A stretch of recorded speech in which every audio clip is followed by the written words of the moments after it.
بسم اللہ الرحمن الرحیم ذکر ہو رہا کہ وہ شخصیت کب آئیں گی کہ جس کے آنے کے بعد دنیا سے گناہوں اور ظلم کے سارے بادل چھٹ جائیں گے. وہ دن کب آئے گا کہ یہ زمین پروردگار کے نور سے جگمگا اٹھے.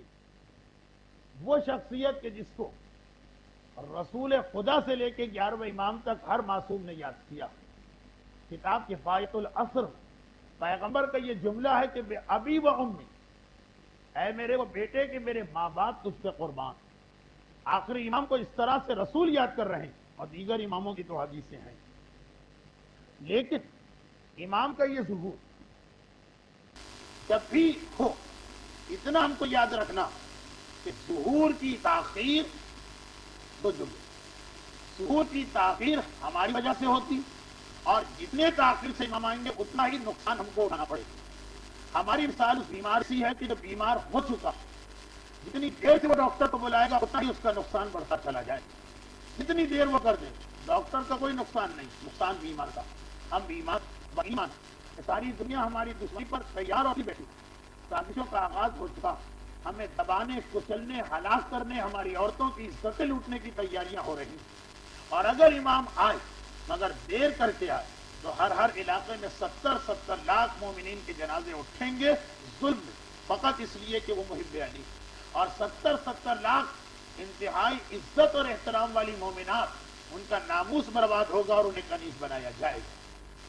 جیسا کہ میں نے کہا کہ جب یہ سوال سامنے آتا کہ امام تاخیر سے آئیں گے تو یہ ساری زحمتیں کیا آپ برداشت کریں گے، تو آپ کا شکوہ یا آپ کا جواب یہ ہوگا کہ مولانا اس میں ہمارا قصور کیا؟ ہم میں سے کون یہ چاہتا ہے کہ امام تاخیر سے آئیں؟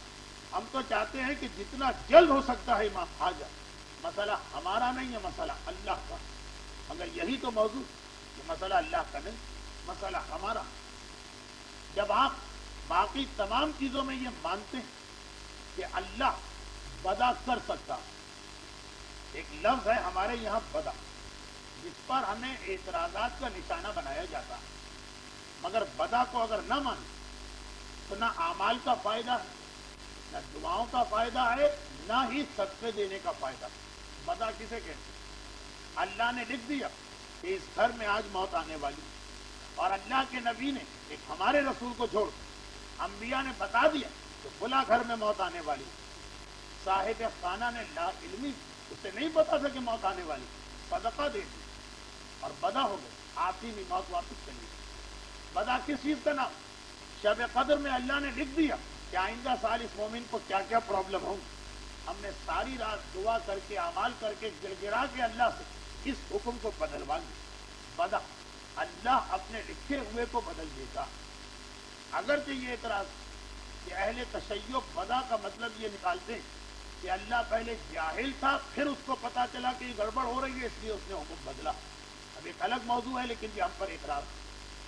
تاریخ تشیع کے ایک اہم ترین فلسفی مجتہد میر باقر داماد نے ایک جملے میں اس کا جواب دیا کہ بدا عالم تکوین میں وہی حیثیت رکھتی ہے جو نص عالم تشریح میں حیثیت رکھتا. اس طرح تمام عالم اسلام کا اتفاق کہ فقہی احکامات قرآن کی آیتوں میں نصب ہوا، یعنی پہلے ایک آیت آئی، کچھ عرصے کے بعد اللہ نے اس کو کینسل کر دی. اور کچھ مانو نہ مانو، بیت المقدس کو قبلہ اول تسلیم کرنے والے یہ مانتے ہیں کہ پہلے اللہ نے کہا ادھر رخ کر کے نماز پڑھو، پھر کہا ادھر رخ کر کے نماز پڑھو. جس طرح سے فقہی احکامات میں نسخ ہے، اسی طرح تکوینی احکامات میں جو نسخ ہے اس کا نام بدا، یعنی اللہ نے پہلے کہا اسے صحت ملے پھر اس کو بدل دیا. اب اعتراض یہ ہوتا ہے کہ اللہ نے کیوں بدلا؟ کیا اللہ کو پہلے سے نہیں معلوم تھا کہ اسے صحت دینا ہے یا بیمار رکھنا؟ تو وہی جواب کہ اللہ نے بیت المقدس کو قبلہ رکھ کے کعبے کو کیوں قبلہ بنا دیا؟ کیا پہلے سے نہیں معلوم تھا کہ آخر میں پیشانیاں کعبے کی طرف جھکنا؟ جو احکامات شریعت میں نسخ ہے وہ احکامات تکوینی احکامات یعنی صحت، بیماری، اولاد، عدم اولاد، رزق، غربت، موت، زندگی، ان چیزوں میں جو نسخ ہوتا ہے اس کا نام بدا. تو جس طرح سے ہم اعمال شب قدر کیوں کرتے ہیں کہ اے پروردگار جو تو نے اپنی تقدیر میں لکھا، ہمارے لیے لکھ دیا ہے تقدیر، اس کو بدل. ہم صدقہ کیوں دیتے کہ اے خدا جو تو نے مصیبتیں ہماری تقدیر میں لکھ دی، صدقے کی برکت سے اسے روک. ہم دعا کیوں مانگتے ہیں اے خدا جو تو نے ہمارے مقدر میں لکھ دیا دعا کی برکت سے اس کو بدل دے۔ اگر عقیدہ ہو کہ جو لکھا ہے وہ لکھا رہے تو دعا مانگنا بیکار، اس لیے کہ اگر پہلے سے اللہ نے اچھا لکھا ہے تو بھی دعا بیکار، اور برا لکھا ہے وہ بدلا نہیں جا سکتا تب بھی دعا بیکار۔ اگر یہ مان لے کہ جو لکھ دیا ہے وہ لکھا ہوا تو صدقہ دینا بیکار، پیسے فالتو کے تو نہیں ہیں ہمارے پاس۔ اگر اللہ نے ہمارے لیے صحت لکھی دی تو صدقہ دے کے کیا فائدہ، پیسے بھی ضائع جائیں گے، وہ تو ویسے ملنا ہی ملنا۔ اور اگر اللہ نے بیماری لکھی ہے تو صدقہ کیوں دے اگر بیماری بدل نہیں سکتی۔ تو یہ جو عقیدہ، قرآن کی وہ آیت جو آپ شب قدر کی دعاؤں میں پڑھیں گے، یمحو اللہ ما یشاء ویثبت، اللہ لکھ چکا، لکھنے کے بعد جسے چاہے مٹا دے جسے چاہے باقی رکھے، یہ آپ پڑھیں گے ابھی شب قدر۔ یہی اصول جو ہے یہ ظہور امام کے بارے میں بھی چلتا ہے، یعنی اگر ہم مان بھی لیں کہ امام کا ظہور اللہ نے خاص تاریخ میں رکھا کہ فلاں تاریخ کو یہ ظہور ہوگا، اس لیے آپ کہیں کہ ہمارے لیے ہمارا تو بیکار ہے اس مسئلے میں دخل دینا، تو اللہ طے کر چکا، اب ہمیں مصیبتیں ہوں، مظالم ہوں، پرابلم ہو، پریشانیاں، امام تو اسی تاریخ پر آئیں، یہ غلط۔ جس اصول کی مدد سے آپ دعا، صدقہ اور اعمال کرتے کہ اللہ کے لکھے ہوئے کو بدلوائیں، وہی اصول ظہور امام میں بھی چلے گا۔ یقیناً اللہ نے امام کے ظہور کی ایک تاریخ رکھ دی، لیکن اگر مومن اسی طرح سے گڑ گڑا کے امام کی ظہور کی دعا مانگے جس طرح اپنے ذاتی مسئلوں میں مانگتا، اولاد نہ ہونے والا اولاد کے لیے تڑپتا، رزق نہیں ہے تو وہ رزق کے لیے تڑپتا، صحت نہیں ہے تو وہ صحت کے لیے تڑپتا، اور اللہ اپنی تقدیر بدل دیتا، اسی تڑپ کے ساتھ، اسی جذبے اور خلوص کے ساتھ اگر امام کے ظہور کے لیے آواز دی جائے تو امام کا ظہور ہو بھی سکتا، امام کا ظہور ہو بھی جائے گا۔ اور یہاں پہ ایک بات میں اور کہوں کہ عام طور پر احکامات خدا کی دو قسمیں، یہ بہت ہی عجیب بات ہے لیکن ہے ہماری کتابوں میں۔ احکامات خدا کی دو قسمیں، کون سے احکامات؟ شریعت کے نہیں، جو ہماری زندگی سے تعلق رکھتے ہیں، ان کی دو قسمیں۔ وہ یہ کہ اللہ ایک حکم لکھ دیتا اور مومن اگر دعا اور صدقے کے ذریعے اس کو بدلوا نہ سکے تو وہی حکم رہتا۔ لیکن بعض چیزیں ایسی ہیں جس میں احکامات کی تین قسمیں، اللہ ایک چیز لکھ دیتا، مومن نے نیکی کی وہ حکم بدل جاتا، برائی کی تب بھی وہ حکم بدل جاتا۔ باقی احکامات کی دو قسمیں، مومن نے اگر بدلوا لیا دعا کر کے بدل گیا، مثلا بیماری، اللہ نے لکھا کہ یہ آدمی 10 سال بیمار رہے گا، اب ہم نے دعا کر کے بیماری ختم کروا دی، یا دعا نہیں کی تو 10 سال بیماری رہی، مگر رشتہ دار کا حق، استاد کا احترام، والدین کی عزت، اس میں دو نہیں تین چیزیں۔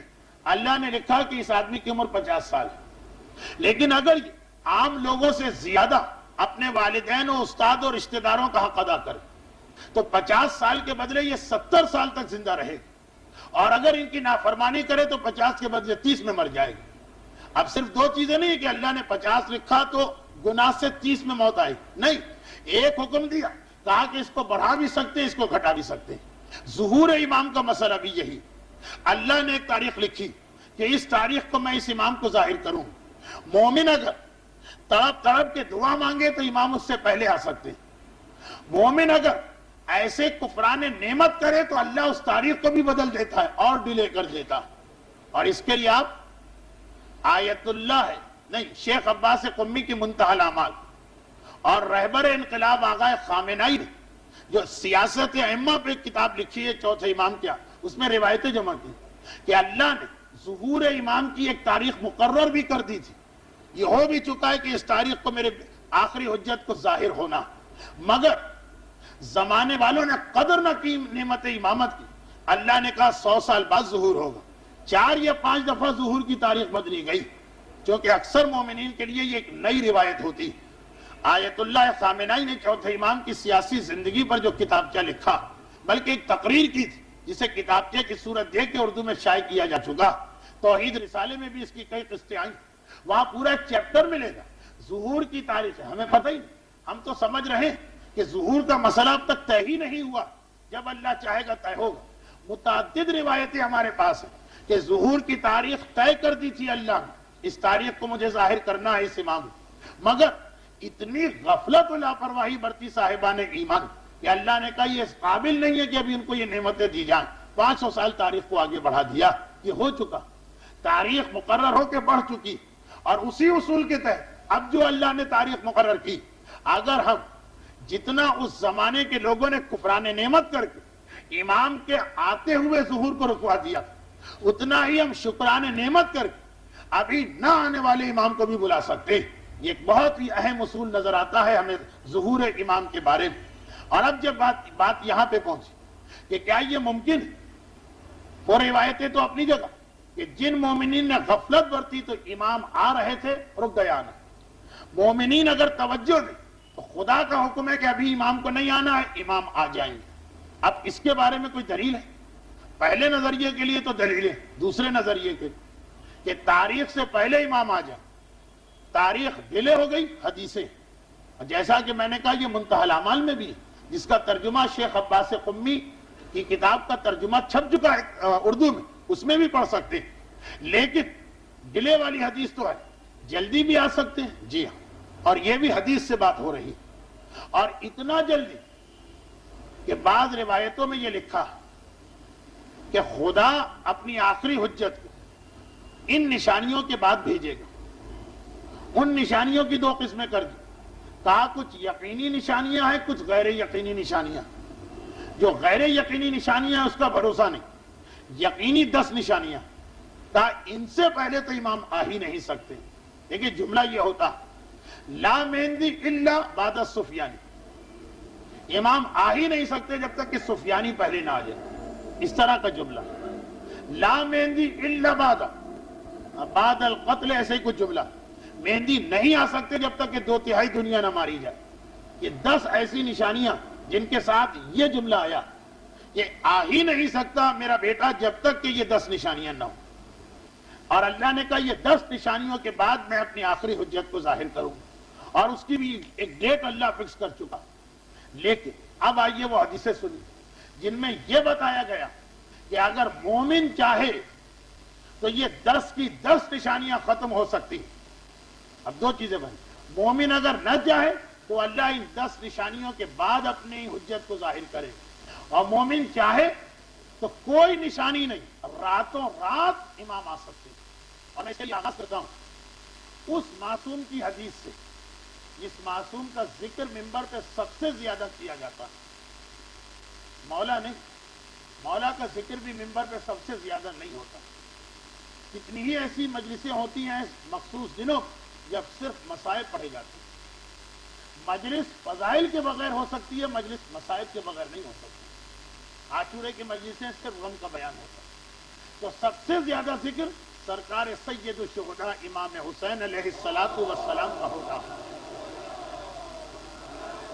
لیکن شکم مادر سے لے کر بستر موت تک مجالس سننے والے سے پوچھی کہ مصائب سے ہٹ کر حسین مظلوم کی 10 حدیثیں ہم کو سنا دیں کہ جن کا ذکر تم نے علی سے بھی زیادہ سنا، تو انسان کو شاید ایک وقت میں 10 حدیثیں یاد نہ آنے پائے۔ میں کوشش کرتا ہوں کہ ایک ہی موضوع پر اگر کئی اماموں کی حدیثیں ہوں، مثلا والدین کا احترام، کئی اماموں کی حدیثیں، تو اس امام کی حدیث پڑھوں جو منبر سے کم، جس کا ذکر کم ہوتا۔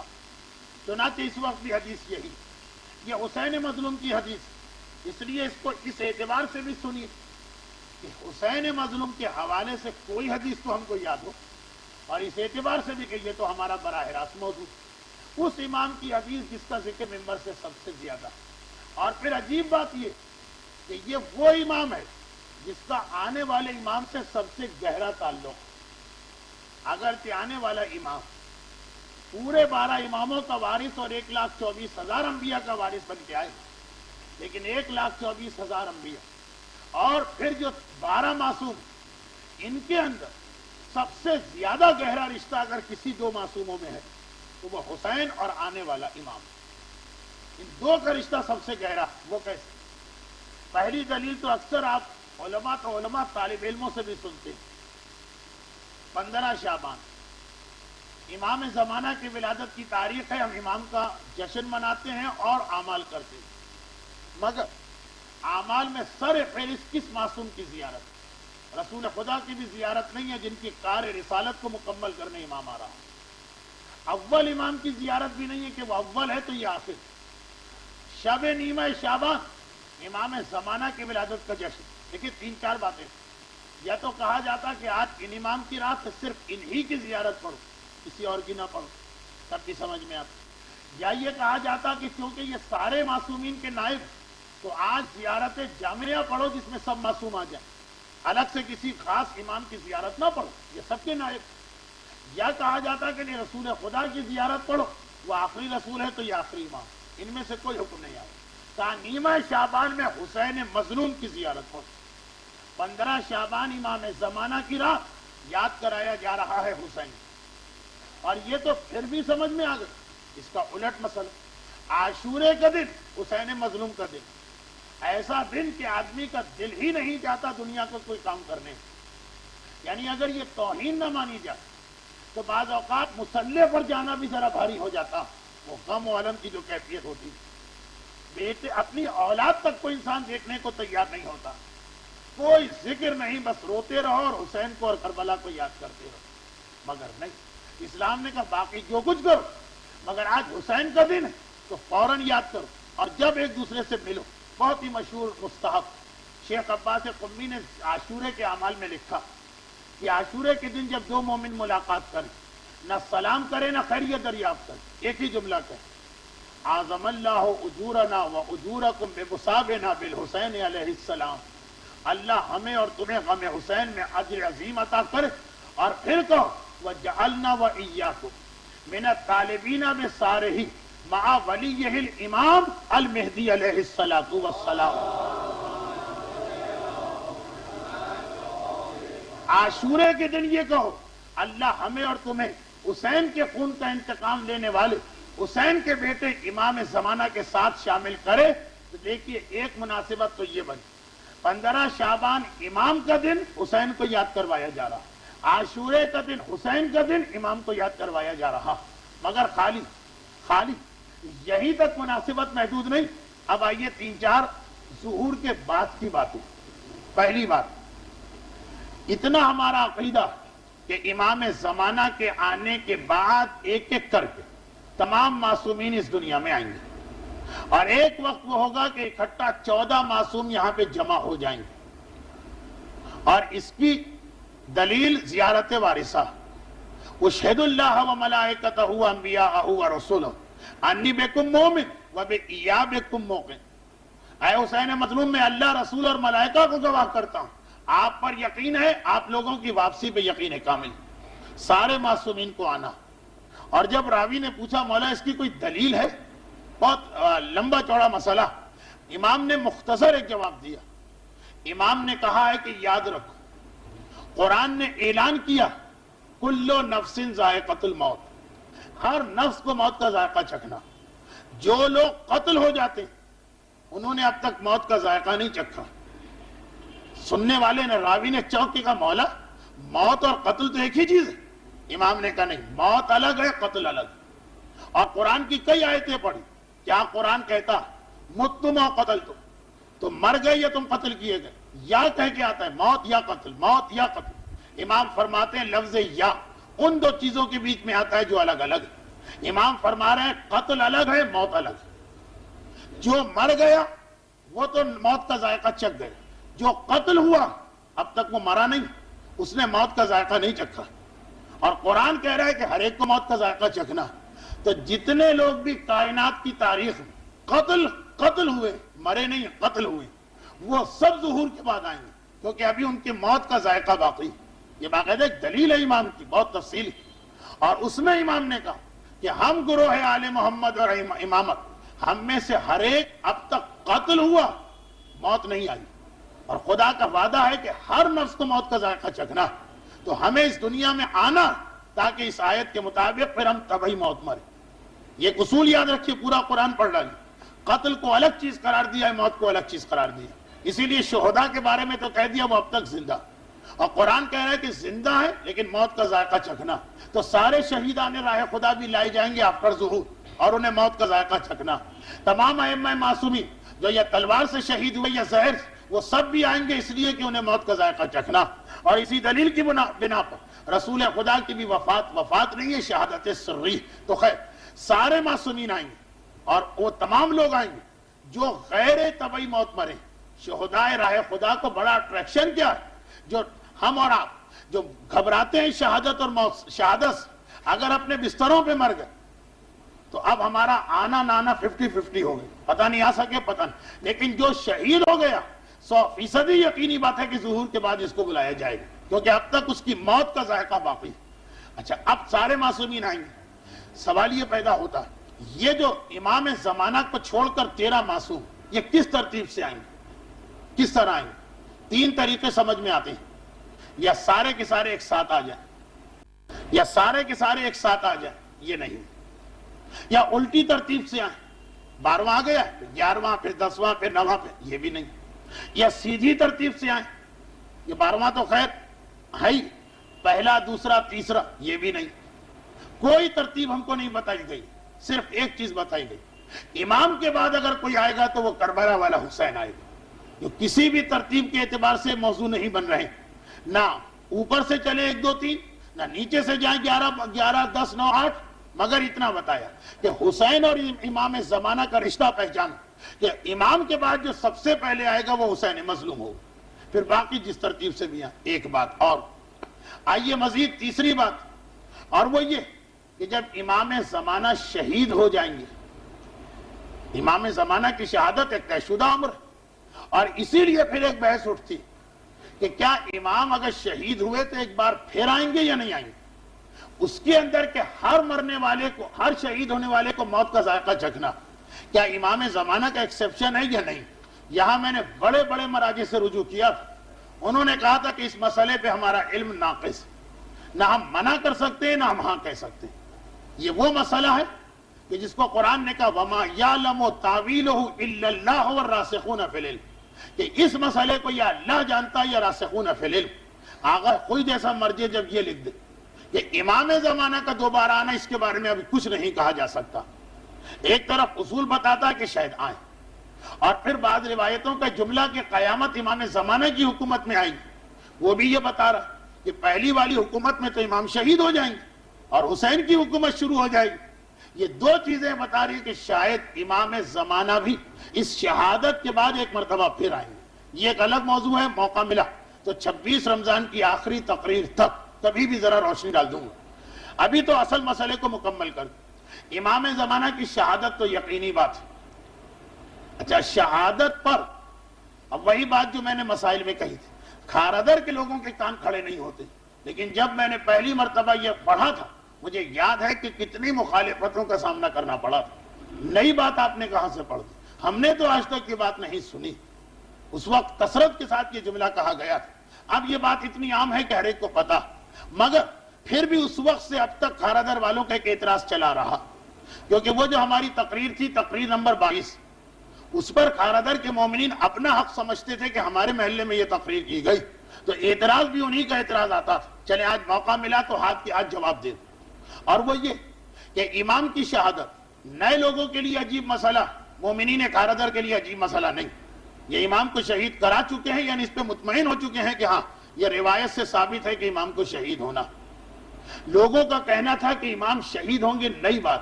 اور میں کہتا تھا اتنی تفصیل ہے امام کی شہادت کہ شاید باقی معصومین میں سے بجز امام مظلوم اور ابن ملجم والے واقعے کی کسی کے قاتل کی اتنی تفصیل نہیں. یہ تک بتایا گیا ہے کہ امام کب شہید ہوں گے، حکومت کے 70 سال بعد. کہاں شہید ہوں گے؟ دمشق میں. کیوں یعنی دمشق میں کیوں جائیں گے؟ بتایا گیا کہ کوفہ دارالخلافہ ہوگا، دورہ کرنے دمشق جائیں گے، اور دمشق کی بھی ایک گلی میں شہید ہوں گے. کیسے شہید ہوں گے؟ چھت سے پتھر پھینکا جائے گا، نوکیلا پتھر، جو سر اقدس میں پیوست ہوگا اور اس کے زخم سے شہید ہوں گے. اور ایک اور مناسبت آ جائے گی کہ باقی امام تلوار یا زہر سے جو شہید ہوئے طریقہ ایک، صرف پہلا امام ہے کہ جس کے بھی سر میں ضربت لگی تھی اس کے زخم سے شہید ہوا، اور وہ آخری امام بھی ہے جو اسی سر کی ضربت سے شہید ہوگا. ضربت کے اندر دونوں میں ایک قسم کی یکسانیت آ گئی. اچھا، یہ بھی ہے کہ کون شہید کرے گا، اور وہ ہے کہ ایک عورت جس کا نام یہ حمیدہ ہے یا ملیحہ، اور اس کے بارے میں یہاں تک لکھ دیا گیا کہ آنکھوں کا رنگ اس کے بھورا. اتنی تفصیل، کہاں شہید ہوں گے، کب شہید ہوں گے، کیسے شہید ہوں گے، کس کے ہاتھوں شہید ہوں گے. اور پھر ہمارا مجمع کہے کہ ہم نے پہلی دفعہ سنا اور شہادت کے بعد کی بھی تفصیلیں. غسل و کفن کون دے گا؟ حسین دیں گے. دفن کہاں کیا جائے گا؟ دو روایتیں. ایک یہ ہے کہ مدینے کی مسجد النبوی پیغمبر کے حجرے میں ایک قبر کی جگہ اب تک خالی ہے. وہاں مدینے کی مسجد میں 3 حجرے، ہر حجرے میں 2 قبروں کی جگہ. پہلے حجرے میں حضرت ابو بکر اور حضرت عمر، آخری حجرے میں جناب سیدہ اور شہزادہ محسن، بیچ کے حجرے میں صرف ایک قبر ہے رسول خدا. تو دوسری جگہ کس کے لیے؟ بہت سی روایتوں میں ہے کہ امام زمانہ کو وہاں لایا جائے گا. البتہ کچھ روایتوں میں ہے کہ کربلا میں دفن ہوں گے، اور مدینے کی مسجد میں حضرت عیسیٰ دفن ہوگی جب ان کا انتقال ہوگا. دیکھیں یہ ساری تفصیلات جو اس طرح سے ہمارے لوگ کہتے ہیں پہلی دفعہ سنا. تو خیر اعتراض یہ تھا، جن لوگوں نے اب تک کچھ نہیں سنا ان کو اس پر اعتراض کہ شہادت کیوں ہوگی، اور جنہوں نے سن لیا ہے ان کا یہ اعتراض کہ امام کے آنے کے بعد تو دنیا سے کفر ختم ہو جائے. یہ عورت کیسے بچ گئی جس نے امام کو شہید کیا؟ ایک بڑا اعتراض تقریباً 15 سال سے چلا رہا. جواب بھی میں نے دیا لیکن اس طرح تسلسل کے ساتھ نہیں. سن لیجئے اس کا جواب بھی. بے شک اختلاف تو ہے. اختلاف یہ ہے کہ جب امام کی حکومت قائم ہو جائے گی تو کیا سارے کافر ختم کر دیے جائیں گے یا اہل کتاب کو باقی رکھا جائے گا؟ دو نظریے. ایک گروہ کا کہنا ہے کہ کفر ختم ہو کے رہ جائے گا، دوسرے کا کہنا ہے نہیں، جو اسلام میں جزیے کے اتنے سارے احکام کہ یہودی اور عیسائیوں سے ٹیکس لو اور انہیں چھپ کر اپنے مذہب پر عبادت کی اجازت. اب تک تو کسی امام کے ہاتھ میں حکومت ہی ایسی نہیں آئی. فقہ کا یہ پورشن کس کے لیے؟ کہ یہ امام زمانہ کے لیے کہ وہ آئیں گے، باقی سارے مذاہب ختم ہوں گے، صرف یہودیت اور عیسائیت رہے گی اس شرط پر جو نجران کے عیسائیوں سے مباہلے کے بعد پیغمبر نے ایگریمنٹ کیا. تمہیں جزیہ دینا، کھلم کھلا اپنی عبادتیں انجام نہیں دے سکتے ہو لیکن اہل کتاب ہو اس لیے تمہارے جان مال محفوظ. بہت سارے علماء کا یہ نظریہ کہ امام آ کر سوائے اسلام کے سب کو ختم نہیں کریں گے، اہل کتاب باقی رہیں گے. پھر کہا گیا کہ اس کا کیا مطلب ہے کہ اسلام غالب آ جائے گا؟ جواب دیا یہی تو مطلب کہ دنیا میں کسی غیر مسلم کی حکومت نہیں رہے گی، حکومت صرف مسلمانوں کی ہوگی، باقی مذہب ہوں گے لیکن مغلوب، شکست کھائے گے. اس نظریے کی بنیاد پہ تو مسئلہ آسان. یہ حمیدہ ہو یا ملیحہ، یہ کوئی مومنہ نہیں، یہ معاذ اللہ کوئی سیدانی نہیں، یہ کوئی مثلا مسلمان نہیں، یہ ایک یہودن ہے اور یہودیوں کو اجازت دی جائے گی اس زمانے میں زندہ رہنے. مسئلہ ہی ختم ہوگا. کفر و شرک کا خاتمہ نہیں ہوگا، اہل کتاب باقی رہیں.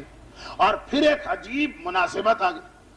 دنیا کا آخری رسول یا پہلا معصوم اسے بھی یہودن نے شہید کیا، زہر دے کے. اور دنیا کا آخری امام اور آخری معصوم وہ بھی یہودن ہی کے سبب سے شہید ہوگا. کتنی مناسبتیں امام زمانہ کی جمع ہو رہی ہیں اپنے بزرگوں کے ساتھ. مگر اب اصل موضوع، یہ تو بیچ میں ایک اعتراض کا جواب، اصل موضوع وہ یہ کہ ہمیں اتنا تو پتا ہے کہ جب 14 معصوم آ جائیں تو امام زمانہ کے بعد ایک ایک معصوم کی حکومت شروع ہوگی. پھر وہی کوئسچن مارک، کس ترتیب سے امام حکومت کریں گے؟ کیا امام زمانہ کے بعد 11واں حکومت کرے گا، پھر 10واں، پھر 9واں؟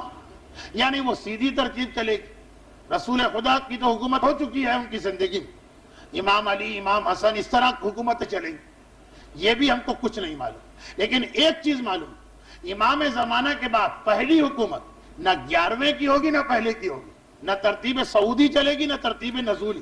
پہلی حکومت حسین مظلوم کی ہوگی. اسی وجہ سے امام زمانہ کو غسل و کفن حسین دیں گے، اس لیے کہ ہر معصوم کو، ہر امام کو اس کے بعد والا امام غسل دیتا.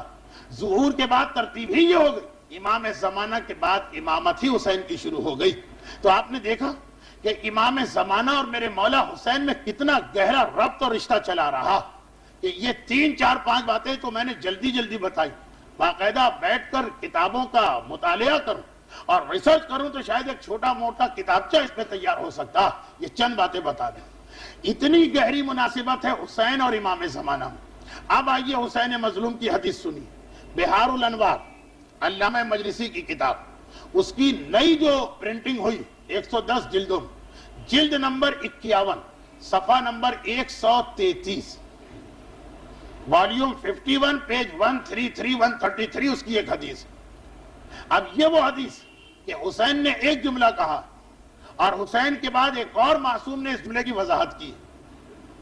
جملہ یہ حسین مظلوم نے کہا کہ میرا جو بیٹا ظاہر ہونے والا جو پردہ غیبت میں جا کے ظاہر ہوگا اس میں 2 انبیاء کی سنتیں، جب تک وہ غائب رہے گا یوسف نبی کی سنت، اور جب ظاہر ہوگا تو موسیٰ نبی کی سنت اس میں آ سکتی ہے۔ سنت کا کیا مطلب؟ ویسے تو امام زمانہ میں تمام انبیاء اور تمام ائمہ کے کمالات کی جھلک ہوگی، مگر سنت کا مطلب یوسف کی زندگی کا ایک واقعہ امام زمانہ میں پیش آنے والا، البتہ غیبت میں، اور موسیٰ کا واقعہ امام کے ظہور میں پیش آنے والا واقعہ، ان کی زندگی کا ریپیٹ ہوگا واقعہ۔ اب اتنا کہہ کر حسین خاموش ہو گئے۔ کیا مطلب؟ سمجھ میں نہیں آئی۔ اس کے پہلے ٹکڑے کو سمجھایا امام جعفر صادق علیہ السلام، اور یہ میں نے بہت ساری مجلسوں میں پڑھ دیا، بہت ساری مجلسوں میں۔ پہلے ٹکڑے کو سمجھایا چھٹے امام، جب یہ کہا کہ یوسف کا مطلب سمجھے ہو؟ یوسف کا مطلب یہ ہے کہ جب تک میرا بیٹا غائب رہے گا تو غیبت کی 2 قسمیں، ایک تو یہ ہے کہ جو چیز غائب ہو وہ دنیا سے کٹ کے کہیں غائب ہو، جیسے اصحاب کہف، وہ بھی تو غائب ہیں مگر کہاں؟ ایک غار کے اندر۔ میرا بیٹا اس طرح سے غائب نہیں ہوگا کہ کسی جزیرے میں ہو یا غار میں ہو یا پہاڑ میں ہو یا جنگل میں، میرا بیٹا غائب ہوگا دوسری غیبت جو یوسف کی تھی۔ کہا مولا یوسف کی کیا غیبت؟ کہا یوسف کی غیبت یہ کہ یوسف مصر کے وزیر اعظم بن گئے، ان کے 11 بھائی ان کے پاس کسی کام سے آئے، یوسف سے بات چیت کی، ہاتھ ملایا، سلام کیا، آرگومنٹ ہوا، بحث ہوئی، یوسف کے آگے ہاتھ جوڑے۔ کیوں؟ مسئلہ کیا تھا کہ یوسف کے 12 بھائیوں میں ایک تو یوسف تھے، 11 دوسرے تھے، ان 11 میں ایک سگا بھائی تھا بن یامین، باقی 10 سوتیلے تھے۔ اپنے سگے بھائی کو روک لیا، یہ ظاہر تو نہیں کیا کہ میں یوسف، کہا بس یہ وزیر اعظم کا حکم ہے، اس کو روک لوں۔ وہ 10 بھائی تڑپتے ہوئے آ گئے، کیا ہے وزیر اعظم، ہمارا ایک اور بھائی یوسف تھا، کس سے کہہ رہے ہیں؟ خود یوسف سے، اور ہمارا بابا بڑا ناراض ہوا جب ہم اس کو لے کے گئے واپس نہ لائے، اگر دوسرے بھائی کو بھی کھو کے آ گئے تو بابا ہم سے بات بھی نہیں کرے گا، ہم پر نہ صحیح تو ہمارے بابا کے بڑھاپے پہ رحم کر۔ وہ ساری گفتگو قرآن میں بھی۔ امام کہہ رہے کہ دیکھو کون بات کر رہے؟ بڑے بھائی۔ کس سے بات کر رہے؟ اپنے چھوٹے بھائی سے۔ کس کا نام لے رہے؟ یوسف کے منہ پہ یوسف کا نام لے رہے ہیں۔ بڑے بھائی کا مطلب کیا؟ یوسف ان کی گودوں کا کھیلا ہوا، اس کی رگ رگ کو اور پل پل کو جانتے، پھر بھی نہیں پہچان پائے کہ یہی ہمارا بھائی یوسف۔ میرا بیٹا غیبت میں یوسف کی طرح غائب ہوگا، کسی پہاڑ و جنگل میں نہیں ہوگا، تمہارے بیچ میں ہوگا، تمہارے درمیان ہوگا، کبھی تم اس سے سلام کرو گے، کبھی وہ تم سے ہاتھ ملائے گا، کبھی تم اس سے بات چیت کرو گے، کبھی تمہارے اس کے درمیان لین دین ہوگا، تمہیں پتہ ہی نہیں چل رہا ہوگا کہ یہ میرا آقا، یہ میرا مولا، یہ میرا ولی، یہ میرا منتہا مقصود ہے، میں اس کے غیبت میں، اس کے انتظار میں تڑپ تڑپ کی زندگی گزار رہا ہوں۔ ایک تو یہ سنت، امام جب تک غائب رہیں گے یوسف کی طرح غائب رہیں گے، اصحاب کہف کی طرح نہیں۔ حسین نے صرف 2 جملے کہے، میرا بیٹا غیبت میں یوسف کی طرح، ظہور میں موسیٰ کی طرح۔ اب آدھی حدیث تو واضح ہوگی، لیکن باقی جملے کا کیا مطلب؟ کہ میرا بیٹا موسیٰ کی طرح۔ اور یہ جملہ کہ میرا بیٹا موسیٰ کی طرح، یہ کئی معصومین کی زبان پہ آیا، پیغمبر کا جملہ، بے ابی و امی، میرے ماں باپ تجھ پہ قربان۔ کس پر؟ فرما رہے ہیں المسمى باسمی والمکنى بکنیتی، اس پر میرے ماں باپ قربان جس کا نام میرے نام پہ رکھا گیا اور جس کی کنیت میری کنیت پہ رکھی گئی۔ وشبیہی، وہ میری شبیہ، وشبیہ موسیٰ ابن عمران، اور عمران کے بیٹے موسیٰ کی بھی شبیہ۔ رسول نے بھی کہا آنے والا امام شبیہ موسیٰ، حسین نے بھی کہا آنے والے امام کا ظہور شبیہ موسیٰ۔ 8ویں امام کی حدیث ہے آنے والا امام بے ابی و امی، وہی جملے، میرے ماں باپ اس میں قربان۔ کس پر؟ المسمى باسم جدی، جس کا نام میرے جد رسول خدا کے نام پہ رکھا گیا، اور وہ شبیہ موسیٰ۔ ہر معصوم امام زمانہ کو موسیٰ کی شبیہ قرار دے رہا، کیوں آخر؟ کیا چیز؟ اچھا باقی اماموں نے تو کچھ بھی نہیں بتایا، صرف اتنا کہا وہ موسیٰ کی شبیہ۔ حسین نے اتنا اشارہ دے دیا کہ ظہور کے معاملے میں یہ موسیٰ کی شبیہ۔ ایک چیز پتا چلی کہ باقی چیزوں کا تذکرہ نہیں، صرف ظہور کا تذکرہ، مگر اس سے بھی بات الجھی رہ گئی۔ اب اس بات کو سلجھایا ایک ایسے امام کہ پھر میرا وہ جملہ آ گیا کہ اگرچہ وہ ہمارے اماموں میں شامل مگر اس کی حدیثیں سب سے کم پڑھی جاتی ہیں۔ آئیے آج کی اس تقریر کی برکت سے دو ایسے اماموں کی حدیثیں آپ سن رہے ہیں جو شاید آپ کو یاد بھی رہ جائے، کیونکہ واقعاتی حدیثیں اور ان کی حدیثیں بہت ہی کم بیان ہوتی ہیں۔ اب مسئلہ کیا رہا کہ رسول خدا سے 8ویں امام تک ہم نے کم از کم 5 معصوموں کی زبانی سنا کہ آنے والا امام موسیٰ کی شبیہ، اور کسی نے نہیں بتایا کہ اس سے مراد کیا۔ صرف حسین نے اتنا بتا دیا کہ اس کا ظہور موسیٰ کی طرح، کیا مطلب؟ اب اس مسئلے کو حل کیا اس امام نے کہ جس کا نام اور جس کی حدیثیں کم بیان کی جاتی ہیں، یعنی ہمارے 9ویں امام، امام محمد تقی علیہ السلام۔ 9ویں امام کی حدیثیں کتنی کم بیان ہوتی، ہمارے موضوع کی مناسبت سے سن لی۔ فرماتے ہیں 9ویں امام، حوالہ بحار الانوار، وہی جلد 51، وہی صفحہ 133، کیونکہ اس صفحہ 133 پر علامہ مجلسی نے معصومین کی اقوال جمع کی ہیں آخری امام کے بارے میں۔ اب 9ویں امام کی حدیث سن لیجئے، فرماتے ہیں کہ سنو، میرے بیٹے کی شان اللہ کے نبی موسیٰ جیسی ہوگی، اور کس چیز میں؟ کہا اس چیز میں۔ یہ پورے امام کے جملے کہ موسیٰ اپنی بیوی کے ساتھ جنگل سے گزر رہے ہیں۔ موسیٰ کا واقعہ ہر ایک کو پتا، فرعون کے محل میں پرورش پائی، فرعون کے ہم قوم ایک نوجوان کو ایک مقام پر نہی عن المنکر کے درمیان قتل کرنا پڑا، وہاں سے شہر چھوڑ کے ہجرت کرتے، جناب شعیب کی بیٹیاں کنویں سے پانی بھر رہی، مرد ان کو جگہ نہیں دے رہے، موسیٰ ان کی خدمت کرتے، بیٹیاں یہ نیکی دے کر انہیں بابا سے ملاتی۔ حضرت شعیب خود ایک نبی، چند سال خدمت کے بعد اپنی بیٹی کی شادی کر دیتے، البتہ یہ وہی بیٹی کہ بعد شہادت موسیٰ یا بعد وفات موسیٰ، موسیٰ کے وصی جناب یوشع کے مقابلے میں لشکر لے کے آئی تھی، لیکن ابھی تو موسیٰ اپنی بیوی کے ساتھ اپنے خسر شعیب کے گھر سے رخصت ہو کے آ رہے ہیں اور جا رہے ہیں، راستے میں جنگل آ گئے، اندھیرا، رات کا وقت، قرآن کا 20واں سورہ، سورہ طٰہٰ، پہلا ورق پورا واقعہ رہا، اور 9واں امام کہہ رہا ہے کہ یاد کرو، موسیٰ نے اپنی بیوی سے کہا ٹھہر جاؤ، موسیٰ نے اپنی بیوی سے کہا انتظار کرو، کیونکہ ایک جھاڑی کے پیچھے آگ نظر آئی تھی، کہا کہ میں آگ لینے جا رہا ہوں تاکہ یہ اندھیرا کم ہو، آگ لینے گئے، اس جھاڑی کے پیچھے سے خدا کی آواز آئی اور کہا کہ اے موسیٰ، اب تمہیں حکم نبوت مل رہا، اعلان نبوت کا حکم مل رہا، جاؤ فرعون کے پاس، اور وہ باغی ہو گیا، جا کے اس کو تلقین کرو اور نصیحت کرو۔ موسیٰ واپس آئے، آگ تو لے کے آئے مگر اعلان نبوت و اعلان رسالت کا تاج بھی پہن کے آئے۔ یہ پوری تفصیل 9ویں امام کے جملے، لفظ تاج بھی اس میں، تاج نبوت و امامت پہن کے، تاج نبوت اور رسالت پہن کے آئے۔ بس ہمارا بیٹا اس چیز میں موسیٰ کی شبیہ ہوگا کہ اللہ عین ممکن ہے کہ ایک رات میں معاملات کو سنوار دے، جس طرح موسیٰ جب مغرب کا وقت آیا اس وقت پناہ کی تلاش میں خوفزدہ انسان تھے، اور فجر کا وقت آیا اعلان رسالت کے ساتھ فرعون کے دربار جا رہے ہیں۔ اسی طرح سے 9واں امام کہتا کہ یہ عین ممکن ہے کہ ایک رات آئے میرا بیٹا آخری امام سوئے، خوف کی عالم میں سو رہا، اور صبح کو اٹھے تو ایک مرتبہ اسے حکم امامت ہو چکا ہو کہ اپنی امامت کا اعلان کرو۔ البتہ خوف کس چیز کا؟ وہی جملہ، اپنا خوف نہیں، اپنے ماننے والوں پہ جو ظلم دیکھ رہا، ایک مرتبہ گھبرایا جا رہا، جیسے آج کل ہم اور آپ، ہماری کیا حیثیت، بوسنیا، عراق، لبنان، کشمیر، گھبرا جاتے، کہاں کہاں ظلم ہوگا صاحبان ایمان پر، ایمان تو امام تو باپ سے زیادہ محبت کرتے ہیں، وہ تو رو رہے ہوں گے اس وقت، سب سے زیادہ غمگین امام۔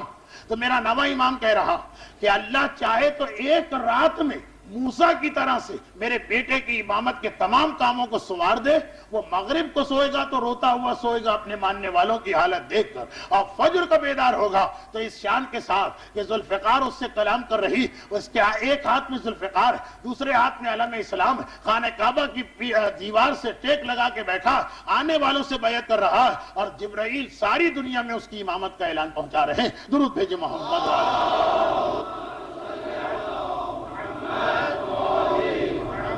واقعات کی تفصیل اس وقت نہیں بیان کرنا، یہ نہیں بتانا ہے کہ امام کے ظہور کے بعد کیا واقعات پیش آئیں، بتانا صرف یہ تھا، عرض یہ کرنا تھا کہ ایک رات میں بھی امام آ سکتے ہیں، ساری نشانیاں ایک طرف رہ جائیں، کسی نشانی کی ضرورت نہیں، مگر آخری جملے، اگر مومنین کرام نے امام کو نہ بلایا تو امام 10 نشانیوں کے بعد اپنے وقت پر آئیں۔ یہ ایک رات کے ساتھ شرط یہ کہ مومن امام کو بلائے. اچھا ایک بات اور یاد رکھیے، سورہ انفال یہ آخری آیت ہے جو پڑھ رہا ہوں، وَاتَّقُوا فِتْنَةً لَا تُصِيبَنَّ الَّذِينَ ظَلَمُوا مِنْكُمْ خَاصَّةً. یاد رکھو ایک ایسا فتنہ بھی آتا ہے کبھی، قرآن کہہ رہا ہے کہ سورہ انفال لفظ بلفظ ترجمہ، ڈرو اس فتنے سے جب وہ آئے گا تو اس کی لپیٹ میں صرف ظالم نہیں آتے، بے گناہ اور معصوم بھی اس کی لپیٹ میں آ جاتے ہیں. یہ کون سا فتنہ؟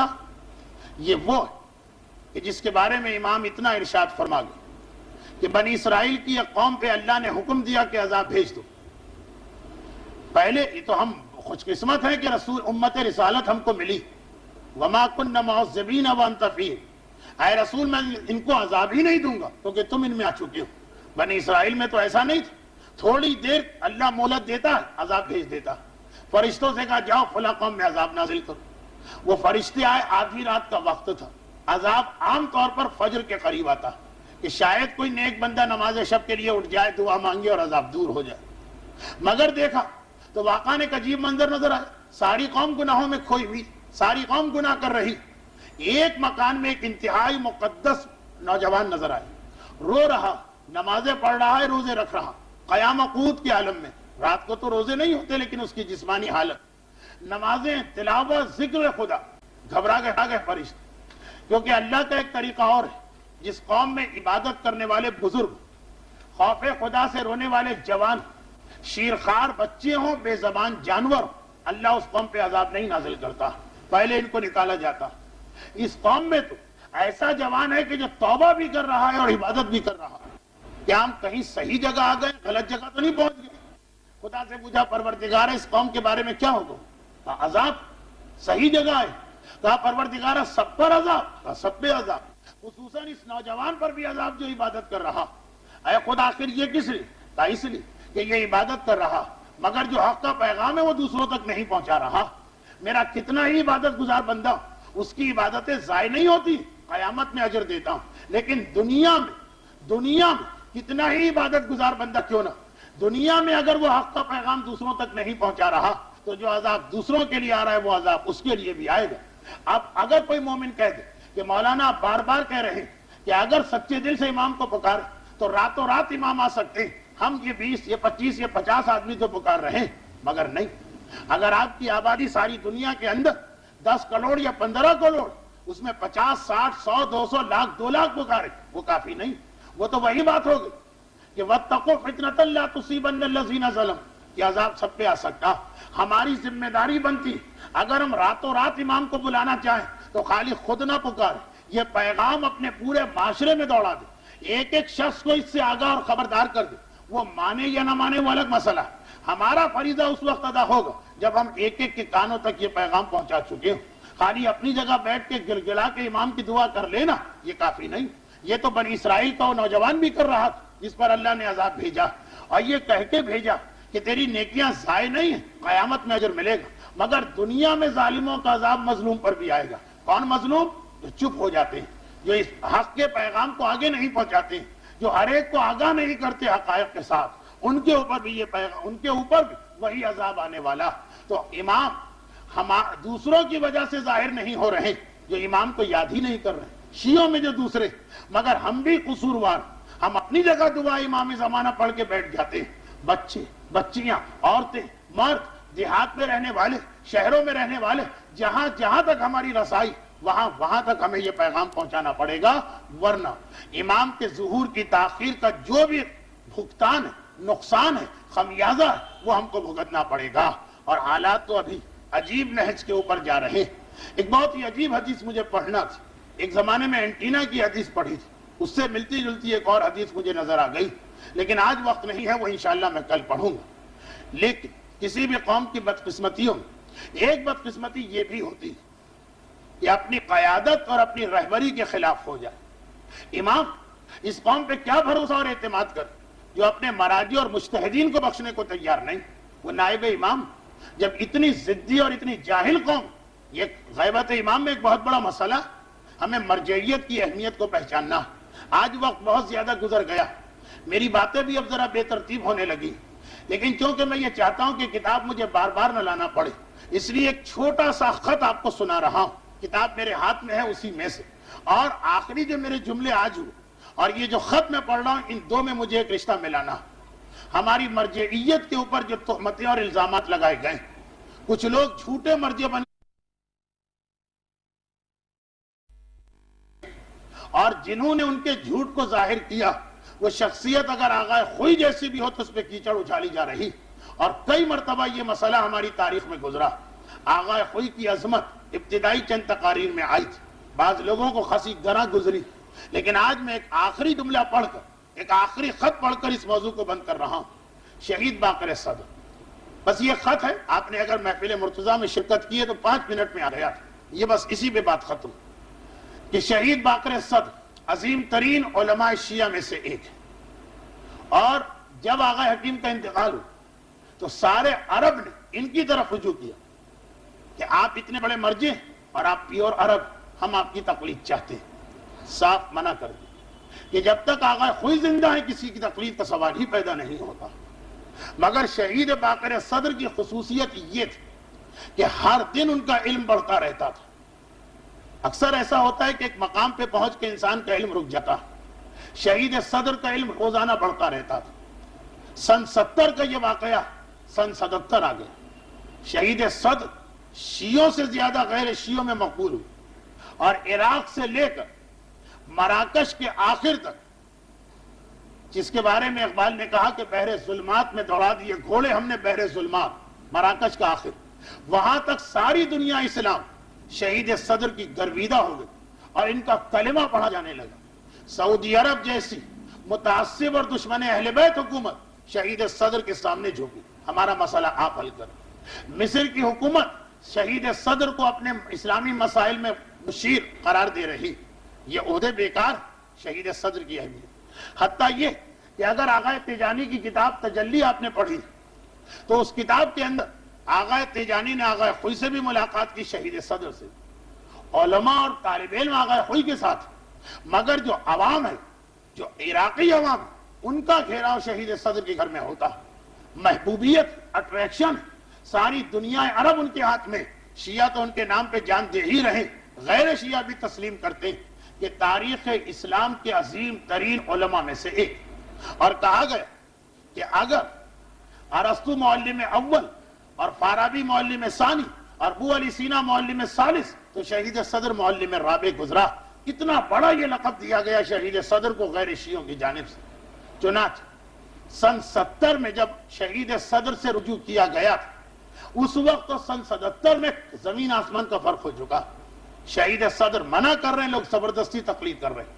اس وقت بعض لوگوں نے دیکھا کہ نجف میں آغا خوئی اور شہید صدر اتنے بڑے مقام پر پہنچ گئے کہ آغا خوئی کی منزلت کو ہم ان کی مدد سے ختم کر سکتے ہیں۔ آغا خوئی سے حسد ہر دور میں کیا گیا، جس طرح سے آپ دیکھتے ہیں مرجع کے مقابلے میں مرجع کو لاتے ہیں۔ اتنے ہی لوگ ایسے جن کو میں جانتا ہوں جو امام خمینی اور انقلاب کے خلاف تھے، خود کہنے کی ہمت نہیں ہوتی تھی، وہ اپنے آپ کو آغا خوئی کا مقلد بنا کر انقلاب کی مخالفت شروع کرتے تھے۔ وہ امام خمینی کی مخالفت کرنا، اپنا نام نہ لو، خوئی کا نام استعمال کرو۔ اور کتنے ہی لوگ ایسے تھے جو مرجعیت کے دشمن تھے، اپنا نام نہیں لیتے تھے، وہ اپنے آپ کو انقلابی بنا کر امام خمینی کا نعرہ لگا کر آغا خوئی کی مخالفت کرتے تھے۔ یہ سلسلہ شہید صدر کے ساتھ بھی شروع کیا گیا اور کہا گیا اب اتنا بڑا یہ مرجع بن گیا، بے شک کبھی شاگرد تھے آغا خوئی، اب تو یہ اتنے بڑے مرجع کہ یہ آغا خوئی کو پڑھا سکتے ہیں، ان کے ہوتے ہوئے کسی اور کی تقلید کیوں کی جائے۔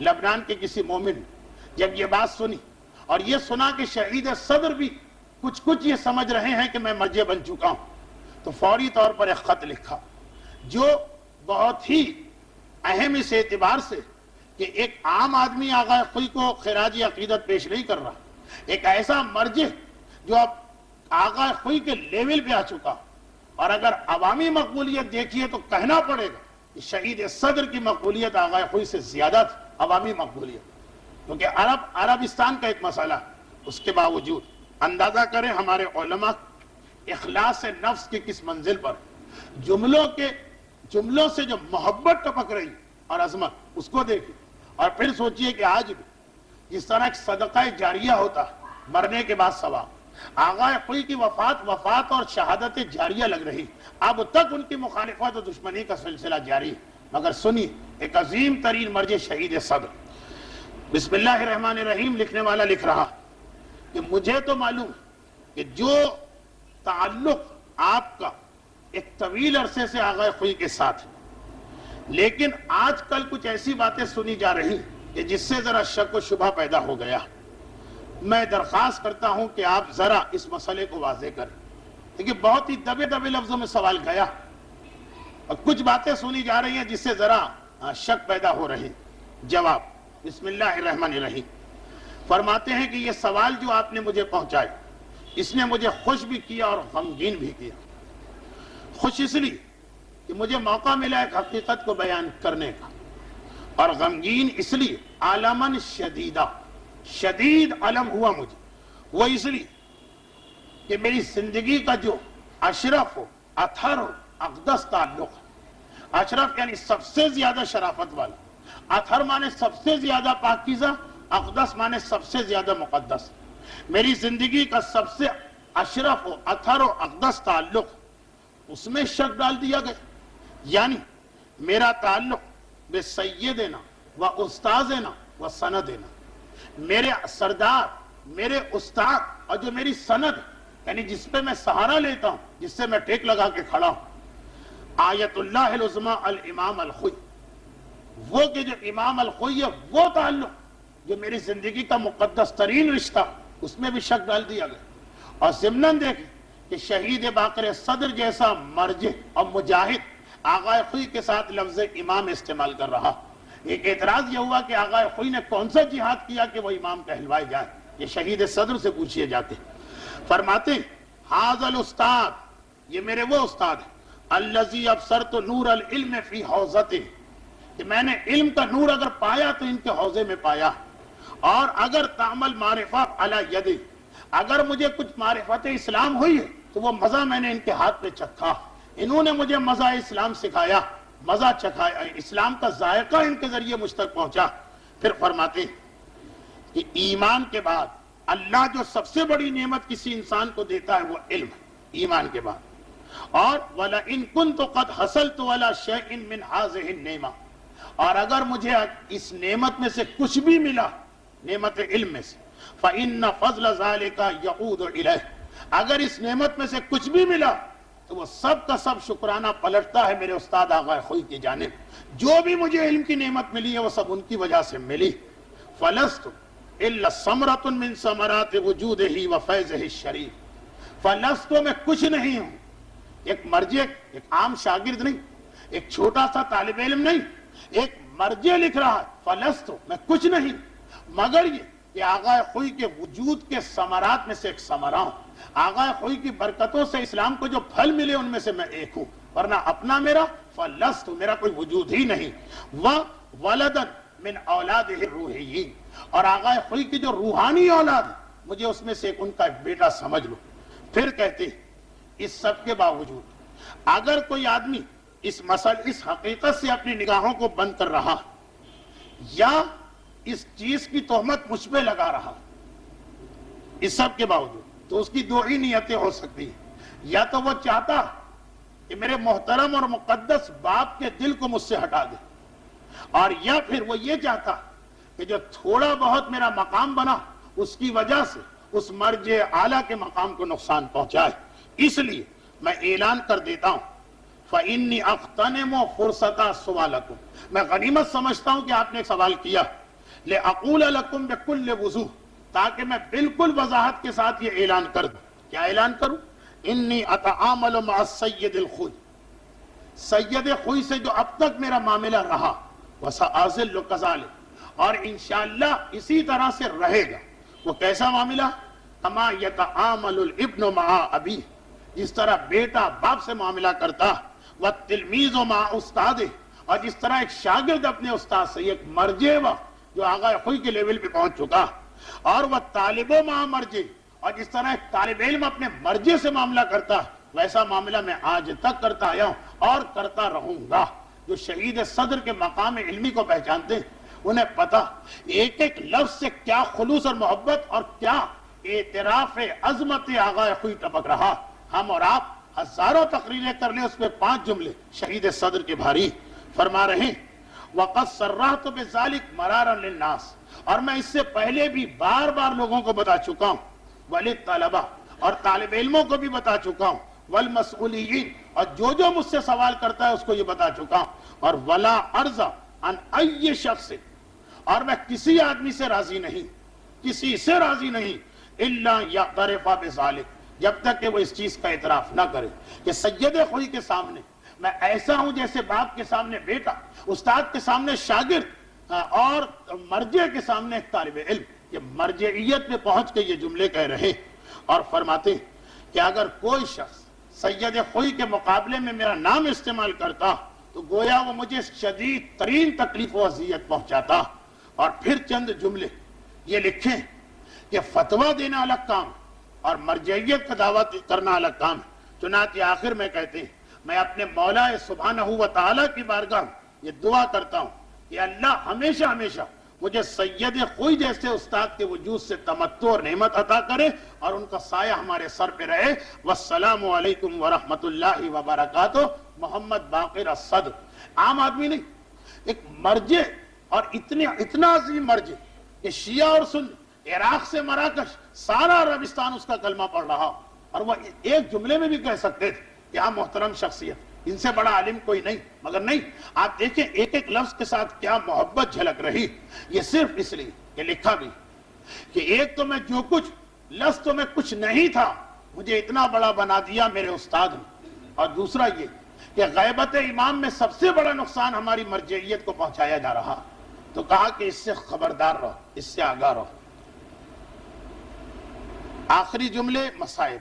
آج شب جمعہ، اور شب جمعہ میں مصائب ضرور پڑھا کرتا ہوں، اگرچہ بدقسمتی سے محفل جعفری کی اس سال کی تقاریر کی یہ آخری شب جمعہ، تو کیا آئندہ میں حاضر نہیں ہوں. اور پھر وہی گزارش کہ 9:30 بجے سے لے کے 2:30 بجے بلکہ 2:45 بج جائیں گے مصائب ہونے تک مسلسل میں گفتگو کر رہا ہوں. صرف 15 منٹ وہ میں فارغ تھا جو محفل مرتضیٰ سے لے کے اس محفل جعفری تک آیا ہوں.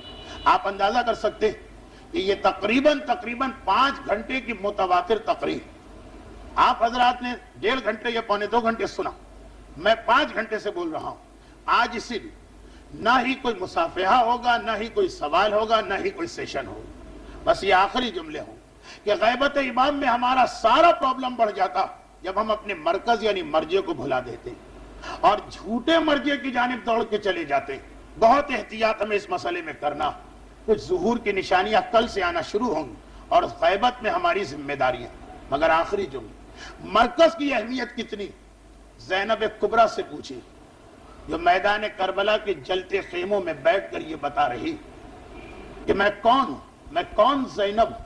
میں وہ زینب ہوں کہ میرا بابا جب کوفے کا حکمران تھا تو اس کوفے کے اندر ایک دن 4 ہزار عرب کی عورتیں آتی تھیں، اور کسی دن تفسیر، کسی دن حدیث، کسی دن فقہ اور کسی دن تاریخ کا درس لیتی. کیا مجھے ایک چھوٹا سا مسئلہ معلوم نہیں ہوگا کہ جب کسی کی جان خطرے میں ہو تو سارے احکامات ساقط ہو جاتے ہیں. میں کون زینب ہوں؟ میں وہ زینب ہوں کہ میرا بھتیجا امام معصوم ہو کر کہتا انتی عالمۃ غیر معلمہ ومفہمۃ غیر فہیمہ، اے پھوپھی اماں، وفہیمۃ غیر مفہمہ، اے پھوپھی اماں. آپ وہ عالمہ ہیں کہ کسی پڑھانے والے کی ضرورت نہیں. کیوں نہ ہو، زینب وہ ہے جس نے آغوش باب العلم کے اندر پرورش پائی، اور زینب وہ ہے کہ جس نے شیر فاطمہ کا مزہ چکھا. یہ زینب کبریٰ. مگر کربلا کا میدان 17 خیمے جل چکے، سارا خاندان اہل بیت 18ویں خیمے میں جمع. سیدانیاں ہاتھ جوڑ کے کہتی ہیں شہزادی ہمیں یہ بتائیے کہ اب ہماری کیا ذمہ داری. حکم دے تو یہیں جل کے مر جائیں، حکم دے تو ہم خیموں سے باہر نکلے. زینب کے جواب سے پہلے ذرا ان بیویوں کا عقیدہ تو دیکھیے کہ جل کے مرنے کو تیار ہیں. اگر شریعت اس پہ راضی ہو، ان کے لیے موت کوئی مسئلہ نہیں، اور آگ میں موت جو اذیت ناک اور تکلیف ناک موت کہلاتی ہے یہ بیویوں کا جذبہ ہے۔ اور زینب کبریٰ یہ معمولی مسئلہ جانتی ہے، مگر ایک مرتبہ کہا بیویوں ٹھہر جاؤ، اب امام زمانہ میرا بیٹا بن چکا ہے، اب میرا سجاد امام وقت ہے، پہلے زینب امام وقت سے مسئلہ پوچھے گی پھر تم تک اس مسئلے کو پہنچائے گی۔ یہ مسئلہ پوچھنا مطلب نہ تھا، یہ مرکزیت کی اہمیت کو بتانا تھا۔ یہ ہے اس وقت دنیا تشیع، دنیا اسلام اور ساری دنیا کا مرکز، زینب بھی اس سے رجوع کر رہی ہے۔ اور جب سید سجاد نے کہا ہاں پھوپھی اماں علیکن بالصحراء، اب آپ کو اجازت ہے، اب آپ جنگل میں جا سکتی ہیں، تو زینب اپنے لٹے ہوئے گھر کو لے کے جنگل میں نکل آئی، مگر عجیب انداز میں، مگر عجیب طریقے سے۔ بعد واقعہ کربلا کسی نے پوچھا مولا سجاد جب آخری خیمے سے بیویاں باہر نکلی تو ان کا طریقہ کیا تھا؟ سید سجاد کے ہاتھ میں تسبیح ہے، کہا سوال کرنے والے اگر یہ تسبیح ٹوٹ جائے تو جس طرح دانے بکھر کے رہ جاتے ہیں اس طرح میدان کربلا میں محمد کی آل بکھر گئی، اس طرح میدان کربلا میں نبی زادے بکھر گئے، اور ان بکھرے ہوئے نبی زادوں کو جمع کرنا یہ بھی زینب کی ذمہ داری بن گئی۔ آواز دی کلثوم بہن آؤ، پہلے تو سیدانیوں کو ایک جگہ بٹھا دے، آؤ اب بچوں کو جمع کریں۔ پورے کربلا کے میدان میں اندھیرا چھاتا جا رہا ہے، علی اور فاطمہ کی یہ دو بیٹیاں کبھی اس کونے جائیں کبھی اس کونے جائیں، جو بچہ روتا ملا اسے لے کے آئیں، جو بچہ سوتا ملا اسے لے کے آئیں، جو بچہ گھبرایا ہوا بیٹھا تھا اسے لے کے آئیں۔ ایک مرتبہ نگاہ پڑی، ایک جھاڑی کے نیچے دو بچے گلے میں باہیں ڈالے لیٹے نظر آئے، دور سے دیکھا یہ تو مسلم کی اولاد نظر آ رہی ہے۔ زینب نے آواز دی بہن کلثوم آہستہ آہستہ چلو، ایسا نہ ہو ہمارے قدموں کی آواز سے بچوں کی آنکھ کھل جائے، ایک دفعہ اٹھ گئے بڑی مشکل سے سوئیں گے۔ لیکن جب دونوں بہنیں قریب آئیں دیکھا یہ دو بچے سو نہیں رہے ہیں، دونوں کے سینے پر گھوڑوں کی ٹاپوں کے نشان بنے ہیں، یہ دو ننھے ننھے لاشیں پڑے ہیں۔ آئے زینب آئے کلثوم، مگر زینب گھبرائی نہیں، زینب گھبرائی نہیں، اس لیے کہ عصر عاشور تک زینب تھی، عصر کے بعد زینب ہی نہ رہی، کبھی اکبر بنی، کبھی عباس بنی، کبھی حسین بنی۔ کہا بہن کلثوم آؤ ایک لاشا میں اٹھاتی ہوں، ایک لاشا تم اٹھاؤ۔ مگر جب لاشا اٹھا لیا تو بوڑھی بہن کو جوان بھائی یاد آ گیا، پلٹ کے فرات کی جانب دیکھا، بھیا عباس تو نہ رہا تو آج یہ وقت آ گیا کہ تیری بہنوں کو لاشیں بھی اٹھانے پڑ رہے۔ ہائے میرا عباس، زینب لاشیں اٹھا دی۔ الا ولعنت اللہ علی اعدائہم اجمعین۔ پروردگارا شہزادی زینب کبریٰ کے ان مصائب کا واسطہ ہمیں دنیا اور آخرت کی ہر مصیبت و پریشانی سے محفوظ فرما۔ پروردگارا ان ننھے ننھے لاشوں کا واسطہ ہمارے جملہ مرحومین کی مغفرت فرما۔ جس اسلام کے لیے یہ قربانیاں دی گئیں ہمیں کم از کم اس اسلام پہ عمل کی توفیق عطا فرما۔ اور ان مظالم کا انتقام کون لے سکتا ہے بجز اس کے جو وارث ائمہ اور قاتلان حسین سے انتقام لینے والا ہے۔ آج کی شب جمعہ ہے، کل کا روز جمعہ ہے، تو جو واسطہ آل محمد کے ان مصائب کا اپنی آخری حجت امام زمانہ کے ظہور میں تعجیل فرما۔